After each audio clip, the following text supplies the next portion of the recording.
Hi, everyone. This week we're going to be talking about media and ideology, specifically encoding and decoding. So I'm going to share my screen with you and get started on a few concepts for the week. So we're going to come over here. And here we go. So first, when we're talking about encoding ideologies, the concept is that every message is produced with something in mind, an intended message, an intended meaning. So our media producers, owners, they have a vested interest in sharing a particular message or concept, and that's encoded in the product. But then our media consumers and audiences are really responsible for decoding that. So when they watch it, when they hear the audio, music, it's how they actually interpret the message that has probably the biggest meaning and impact. So this concept that, have you ever shared something and you had an intention for how it would impact somebody, but they received that in a different way. So our next slide, we'll look at that. And so messages come from all different places, and the way that we decode them is really influenced by our life, our history, our beliefs, and the community, culture, society in which we've been raised. So an image that reads one way in the US is going to read really differently in another culture. I guess a good example of that comes to mind is that in a lot of European countries, France in particular, you see a lot more nudity in pharmacy ads. And that's something that we just generally don't do in the US, not the same level. So when we get to decoding, there are a couple of these other blue arrows that are kind of toward the upper right of the diagram. And these are the different ways in which messages are decoded. So there's a dominant ideology, a dominant reading, and that means that probably the way it was encoded and it was meant or intended to impact people is a dominant message, and that's the one that's being decoded as well. Resistant is really a decoding or a way of understanding the message that is more in contrast, like it's not really agreeing with it, it's resistant to what that message is. It's like another word for that is a counter narrative. So I see that message, but I resist it because I really have a different belief about, X message. And then negotiated is somewhere kind of in between. Like, I understand where that's coming from, but I think it could also be interpreted in this other way.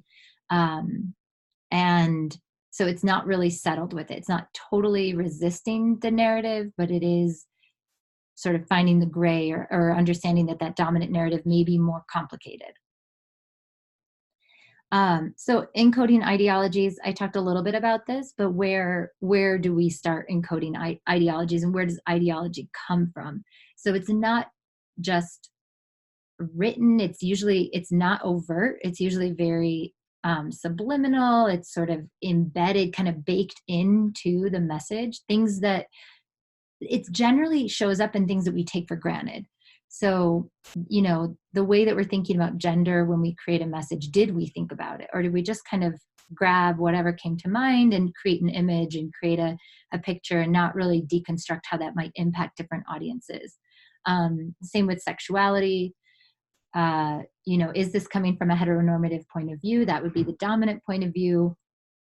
Race, is it a white normative point of view, or is it inclusive of the fact that people have different experiences? So if a message is always kind of showing white people in positions of power and authority and people of color in lower positions, then that has an ideology baked into it that supports the dominant hegemonic view,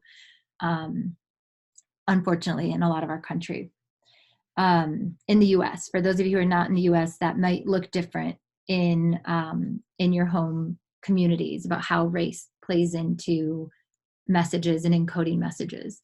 Religion too, so the US is a sort of a Christian, Judeo-Christian stronghold. So it's the dominant. There are more people who hold Judeo-Christian beliefs. So you'll see a lot of that encoded in messages. So I've been seeing a lot of really strong pro-life share like messages on social media. And I think, that's a really easy way to see someone's ideology. It'll come through. And then class is another one. So sort of this bootstrapping mentality, like everyone picks themselves up by the bootstraps, that comes from sort of actually from a wealthier perspective, where everyone, if you just work hard, you can achieve success. When another way of looking at that is that there are structural differences and hurdles that not everyone faces. So some people don't have the luxury of just pulling themselves up by the bootstraps. So those are some hints at ways in which you hear ideology. So encoding in practice, ideologies don't usually appear in media texts. It's not something that someone's like, this is exactly what I believe and this is why. So they're really sharing their values with audiences through the conscious and unconscious choices they're making in terms of selecting images, the words they're using, the lighting they're using, the dynamics between characters and individuals. All of that comes through, but it's not explicitly stated. So ideology generally is implicit, and it's something we have to sort of look for and analyze to understand. So some of the things that are impacting ideology, the structural forces, including economic forces, industry culture, that can change a lot depending on where you are in the country or anywhere in the world, what the economics are. Genre conventions, so different sort of styles have a way of maybe being used more frequently for different types of encoding. So you've got genres around, women's magazines, or the genre of the sports magazine, or, just a totally different film genre, like film noir. Like that's a different genre that has different conventions for lighting and scene and hair and makeup, which we'll get into in a few slides. Knowledge of human relations, so what we understand or believe we understand or think about humans and relationships, will come through as part of our ideology. That'll be reflected in the encoding, as well as general cultural standards. So what is generally acceptable will often be something that fits into the dominant narrative. And if it's not a general cultural standard, if it's a resistant or is it resistant narrative or counter narrative, then it's probably going to brush up against those generally accepted standards in a way that's trying to move conversation and create change. And those are the places that change, that's where change comes from. So we talk a little bit about Stuart Hall. He's really famous for his research on decoding and encoding. So he's Jamaican born. He's a Marxist sociologist.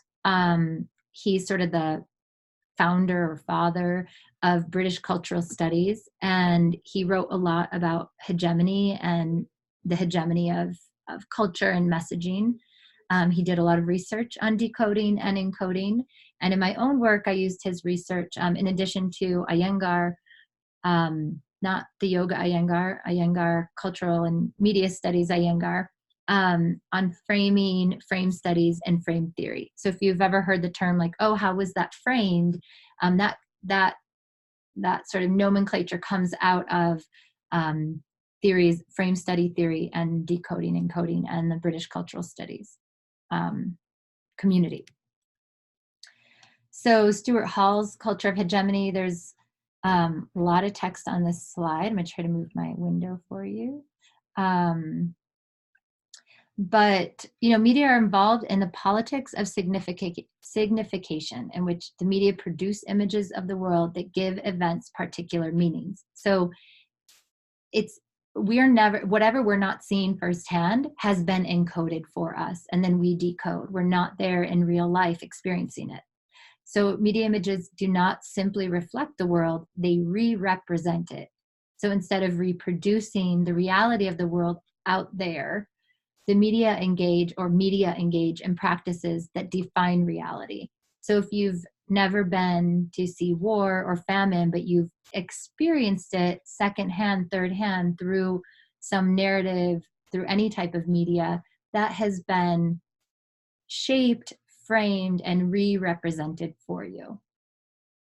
And then representation is a very different notion from that of reflection. So we're not just holding up a mirror to what we see, it's actually been produced. There's been selection, there's been thought, there's been curation in the creation of any piece of content. So it implies the active work of selecting and presenting, of structuring and shaping, not merely the transmitting of an already existing meaning, but the more active labor of making things mean. So content creation is all about giving things meaning, and the meaning that we want it to have, or our company wants it to have, or our boss, if you work for a politician, the meaning they want it to have a particular impact. Oh, my slide's not moving. Sorry, everybody. Okay, so I just bring this up. When I worked at Open Media Foundation, we were undergoing a big brand change, and as I was getting ready for this lecture, it reminded me of the two hands we see in the image. So there was a really intentional decision to put this in the logo, because we're talking about, you know, what we frame and what we see in the world, and that's what we show. So there's a lot in the picture, and I can show you a lot of the picture, or I can narrow it down and just show you a little bit. And that's what content makers and producers are always doing. They're always adjusting what they're allowing in the frame, what they're allowing in the conversation, what they're including, and as well as what they're excluding. And they're purposeful decisions. Sometimes they're more conscious than unconscious. And a lot of times it's our unconscious beliefs that show up as things that remain in the frame that weren't questioned. And you can get a lot of understanding of someone's ideology through what remains. And one individual might choose to keep something out. Another won't even notice it because their ideologies are different. So we're going to talk about mise en scène with our week 5 video graphic essay project. I'm trying to move this window for you all again. So mise en scène is this concept of mise en scène is to put in place. So it's put it in the scene, and everything that's in the scene is intentional. So design, one aspect of that is design, and that's the look and feel of settings, props, lighting, and actors, including makeup, costume, props. And this you can think about this really in terms of theater or film, but it also makes sense in terms of advertising. If you need a photo for a blog, anything that has a visual component, this is all taken into account. So, you know, what are the people wearing, et cetera, is part of that. And then composition is how things are arranged in an image. So, you know, we've got a really powerful image on the left for Sky Vodka, you know, kind of classically, unfortunately, using nudity, women, sex sells to sell a product, but a man standing over, which, you know, that's the arrangement. So how are the two different people arranged in relation to each other? What does that say about their power within the situation? And this can be achieved by space, emphasis, balance, lighting, shading, color. So these are all concepts, if you've studied art, if you studied theater, film, and if you've studied advertising or done marketing or graphic design work, some of this will be familiar. And we're going to use these concepts in our next week 5 project. So last example I want to share with you all is, you may recognize this image. It's a really, really famous meme at this point. It seemed to have like died down in the last few months, but a number of months ago, there were memes all over the place. And you can see from the comment at the bottom, so this photo was actually uploaded to Shutterstock, I think Shutterstock, and the the title of the photo is "Disloyal Man Walking with His Girlfriend and Looking Amazed at Another Seductive Girl."